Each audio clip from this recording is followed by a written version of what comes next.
Craving satisfied kasi nagpabili ako kay tatay ng rice bukhari. O, diba?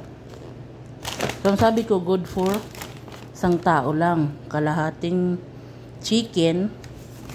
So, ito lang ang nilabas ko. Meron siyang libreng gergir. Ayan. Meron siyang dalawang sauce. Isang Pepsi. Tapos, ang daming rice, guys. Oh, until bukas, kainin ko pa yan. Ang daming rice. Sabi ko, good for one lang. Parang good for 3 person yung binili eh. O, diba? So, okay lang yan kasi gusto ko to. Ano na to eh. Gusto ko tong rice na to. Lalagyan natin ng sauce. Ayan o. Diba? Rice bukhari, guys. Ang zarap-zarap.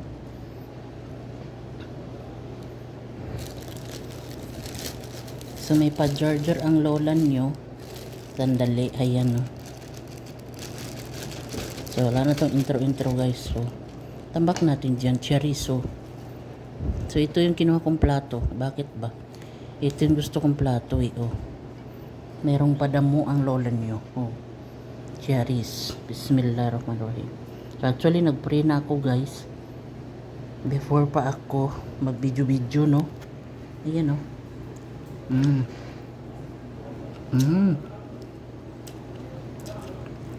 Ang sarap.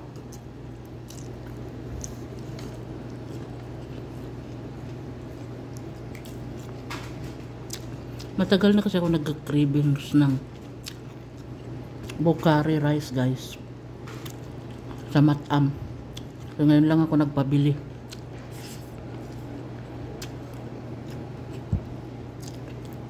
So, actually, maraming klase itong bukhari. Mayroon yung klase yung mas masarap pa dito. Pero malayo kasi yun eh. Kinabilhan ng alaga kong panganay. So, ito kasi, dito lang niya malapit sa bahay namin. Wala nga na mautusan pang maniho doon sa kabilang planeta. O, diba? Kain tayo.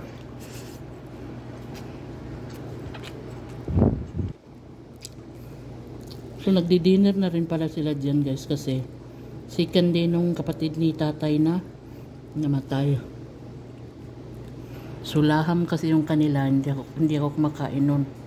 Kaya nagpabili ako ng bukhari rice.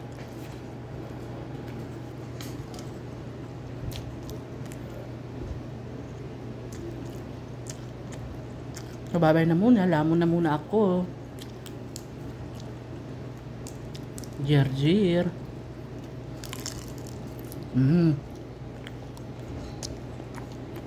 Yummy mukbang.